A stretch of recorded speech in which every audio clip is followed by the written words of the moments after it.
ताज्या बातम्यांसाठी महान करेला सबस्क्राइब करा आणि बेल आयकॉनला क्लिक करा। कबनूर येथे जुगार अड्ड्यावर छापा, शिवाजीनगर पोलिसांची कारवाई, 9 जुगाऱ्यांना अटक।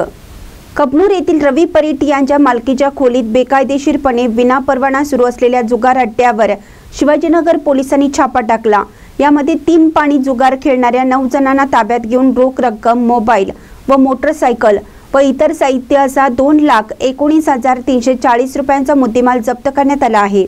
या प्रकरणी पोलीस कॉन्स्टेबल सुनील दत्तात्रय बाईत यांनी फिर्याद दिली आहे।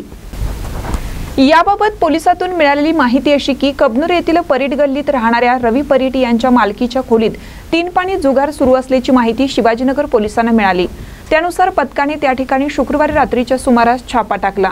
त्यावेळी तेथे रवी सुरेश परीट वय 31 राहणार परीट गल्ली, गजानन तानाजी गोसावी वय 38 राहणार बागडे गल्ली, सुनील निवृत्ती पोमन वय 35 राहणार बागडे गल्ली, बाबासो अशोक आवळे वय 35 राहणार साठेनगर, भरत शंकर रावळ वय 55 राहणार पाणी टाकीजवळ, दत्तात्रय शिवराम पाटील वय 36 राहणार अष्टविनायक कॉर्नर, अवधूत पुंडलिक सुतार वय 40 राहणार बागडी गल्ली, मनोज नानासो देसाई वय 50 राहणार गंगानगर व रमेश अप्पासो सुतार वय 54 राहणार शिवाजी कॉर्नर कबनूर हे जुगार खेळताना मिळून आले। या सर्वांना ताब्यात घेण्यात आलं। या कारवाईत 10,540 रुपयांची रोकड, 68,800 रुपयांचे 6 मोबाईल व 1,40,000च्या 2 मोटरसायकली असा 2,19,340 रुपयांचा मुद्देमाल जप्त करण्यात आला।